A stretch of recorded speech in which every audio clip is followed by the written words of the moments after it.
Hello sir, आपका ये mad tour and travels में सफर करने का कैसा रहा? আমরা বহরমপুর থেকে এসেছি সবাই। তো আমরা প্রথম ম্যাডাবো ট্রাভেলসের ব্যাপারে জানতে পারলাম আমি আমার এক কলিগের থ্রুতে। বিশেষ করে সৈকত যে আছে ম্যাডাবো ট্রাভেলসে, সে পুরো ব্যাপারটা আমাদেরকে অর্গানাইজ করে দেয়।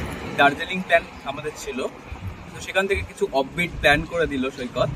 তো সেখান থেকে আমরা রামদুরা, দাওয়াইপানি, কাকদার মতো জায়গাগুলো আমরা ভিজিট করেছি এবং দার্জিলিং সবার শেষে। তো এত সুন্দরভাবে এরা অর্গানাইজ করে দিয়েছে প্রত্যেকটা ব্যাপারে, থাকা থেকে শুরু করে হোমস্টে, খাওয়া দাওয়া প্রচণ্ড খুবই ভালো। আমি সবাইকে সাজেস্ট করবো একবার ম্যাডাবো ট্রাভেলসের সাথে নর্থ বেঙ্গল যদি ঘুরতে হয় অবশ্যই একবার যেন প্ল্যান করো সবাই, ঠিক আছে? তো সবাইকে ধন্যবাদ এবং আবার থ্যাঙ্কস জানাই ম্যাডাবো ট্রাভেলসকে।